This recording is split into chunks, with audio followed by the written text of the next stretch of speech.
back.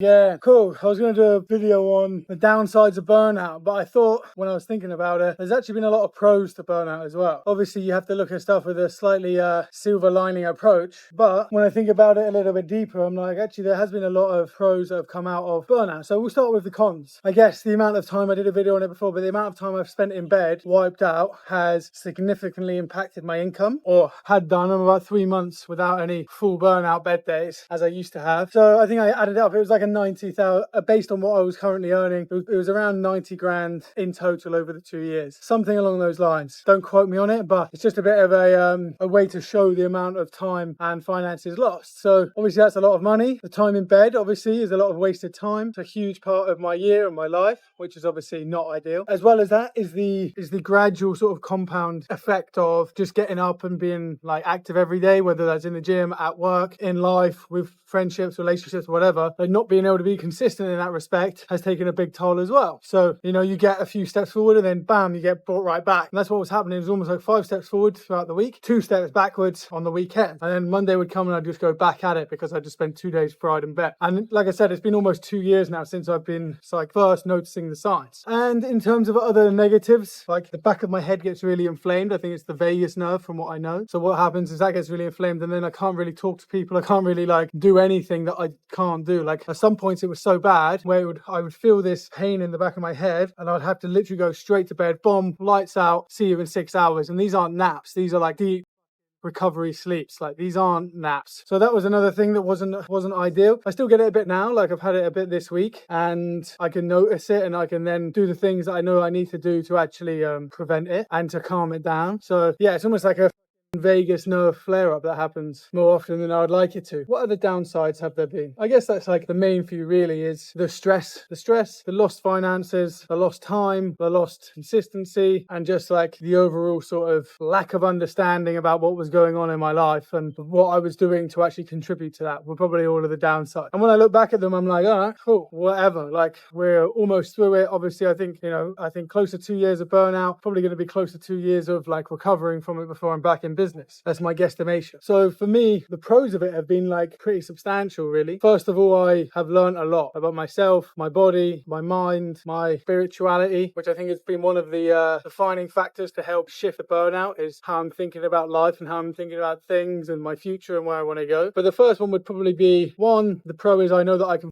get shit done when I'm in bed 2 days of the week every week. Like I think that says a lot. Obviously there'd be more to say if I just grit and bear through it, but I've done that for so long that my body and brain literally couldn't handle it. So I'm pretty proud of myself, to be honest, to have hammered it, gone through it, built a six-figure business last year, on the way to build a six-figure business this year. And yeah, I'm pretty happy with those results in terms of business. Also managed to do lots of fun shit throughout the burnout, meet lots of people, move to Bali, live in Bali, sustain myself here. So yeah, I would say first one is pretty happy with just getting through it, getting around it. Another pro has been taking like my mind more seriously. I always wanted to be a master of my mind, but I never really knew what that sort of meant. And now I understand that it's like the more I understand about my mind in every sort of arena, not just listening to audiobooks and listening to podcasts and reading books and spending time on my own, like it's very surface level when it comes to the mind. I've found like breath work, meditation, getting, like I said, more spiritual on it, the odd prayer here and there. Like I'm not religious, but I feel like believing that there's something else going on, that my path is kind of not set out for me, but as a whole there's something like guiding me along the way, not just my own grit and bear. I know Hormozy's not a big fan of manifestation, he's a fan of the work, but I feel like if you combine the two, you get a good outcome and it's more enjoyable, you're more present, and it's just a better experience so far that I've found. So the other one, so what I've also learned about myself is like how to recover. I never really knew how to recover. I just thought my body's a fucking machine. As long as I eat well, I'll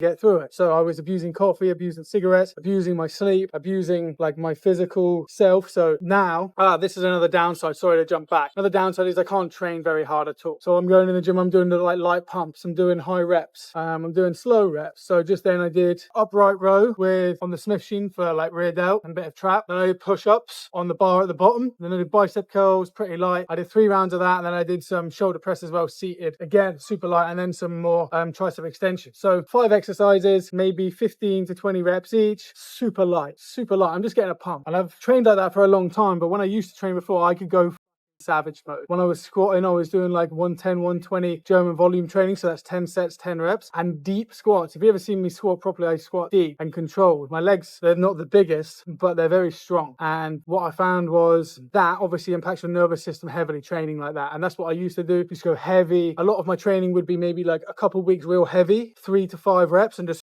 carnage it in the chest, the shoulders, the back, legs, glutes, everything. And then for the rest of the time I would go light. And then when I got a bit bored of going light, I'd go heavy again to mix it up. Whereas now I literally cannot do that, because if you imagine a car, before you change gear, you can get to the red zone pretty easily. The red zone is like 7 to 9,000 RPMs usually. And if you stay there, it'll blow up the engine. And that's where my brain has been for a long time. And if I do anything super strenuous like squat heavy or even a heavy back session or heavy chest session, because of I think it's the CNS, Central Nervous System, or the ANS, because of that basically beating that my body is getting, my nervous system just tends to shut down afterwards. I did a heavy back session with a guy the other day, and I literally went to bed straight after. Same with running. So normally when I was at my peak of running, I'd do a 20-minute 5K. I had a decent 10K time. Half marathons were like pretty much light work, and I was around 87 to 90 kilos at that point. My highest was 93. I'm still running at a very quick rate. Obviously wasn't smoking anywhere near as much as I am now. And what I found now is, like, you see my 5Ks online, they're 30-minute 5Ks, because I cannot put my body through any more strain, because otherwise, boom, I'm lights out. So if you see me training, like a lot of my gym, a lot of my running, a lot of my workouts in general are super low, like the strenuous, I don't know what this word is, but like in terms of it being strenuous, it's not. It's super low, it's super easy. I'm just dossing, I'm just chilling, I'm just running slowly, I'm training slowly. So how that has actually benefited me is I have to think a lot more in the gym. I have to think, okay, this rep has to actually count. I can't just rely on the weight to make sure that I'm building muscle. I have to be a bit more strategic with the mind-muscle connection. And what has also happened is, because I can't get in the gym every day and lift heavy, what I can do is get in the gym every day and lift light. Because before I'd be a bit like here and there with the gym, I'd go a little bit, I'd go sometimes some more. Like I wasn't like every day religiously, whereas now I'm a lot more religious on getting in the gym or running every day, because I know that I have to get in there, because if I don't, these pump sessions aren't going to tie me over forever. So it's also been a benefit, is just learning more about myself, like investing more time into recovery, like I was saying before. So now I actually value sleep. I go to bed like yesterday I went to bed at 10 p.m. Usually it's between 10 and 11. Maybe I'll read a book or just put a podcast on and drift off to sleep. So my sleep is nurtured a lot more. I wake up. What I'm trying to do now when I wake up is, when I wake up, maybe go to the toilet quick, and then I'll just lie in bed and I'll just like meditate myself back to sleep again, just to get a couple, like an extra hour, an extra half an hour in, just so I know that I'm rested for the day. Because with the burnout, it's essentially sleep debt. I basically owe sleep, as if you were taking a loan from a bank. So I know that if I can get say I'm getting 8 hours in over the night, it must have been about 8, maybe it was 9 last night. So yeah, between 8 and 9 hours, and if I can get an extra half an hour or an extra hour in, I know I'm chipping away at that debt for the sleep. Also, it gives me a little bit of meditation in the morning. What I've been trying to do as well is do a lot of breath work on the bike. So if I'm on my bike or I'm just chilling and I'm thinking about stuff, I just do some box breathing, 4 seconds in, hold it 4 seconds, 4 seconds out, hold it for 4 seconds, just to like calm myself, calm my brain, calm my nervous system. So box breathing's been helpful. More meditating more, because I've moved place. I'm not at the beach as much in the early mornings, so I meditate a bit less, but I need to be getting back onto that. But yeah, so I've just learned a lot about myself. Before, I never really saw the benefit of sauna and ice bath, and now I go at least once a week to a sauna and ice bath and just, take the recovery session, because as soon as I feel my head start to inflame, sauna and ice bath literally just rids it straight away. Same with massage. So I'm really just understanding what actually my body needs, what my brain needs, what my soul needs. Ice bath, sauna, massages, both hard and soft, breath work, meditation, and just anything, honestly, anything that I do for myself that isn't to do with work. So if I go to the barbers and I feel a bit stressed, I come out feeling great. If I go to the beach and I don't take my laptop or my iPad, I just take my book, I feel great. If I go somewhere and I actively choose not to work, I feel great. So yeah, making sure that I spend time for myself to recover, to relax, to not think about work has been a real big helpful element. And I'm reading James Bond at the moment again. I slacked a little bit the last couple of weeks and I'm getting back into it. And I think this says a lot about life. Is like, you're not going to be the most consistent John every day. That's real hard to do, and I hats off to people that can do it. But I'm still in that learning process of, I'm getting more consistent over time. I'll have my time off, I'll get back in it. I'll smoke a pack of darts, I'll stop for a few weeks, Like, I ain't perfect. I'm not trying to be perfect. I'm just trying to fucking document what my life is like, what I'm going through, and how I'm getting my shit done, and I think having a personal brand and having your own business is real helpful. Obviously there's more stress involved, there's more mouths to feed, there's more shit going on, but it does allow me to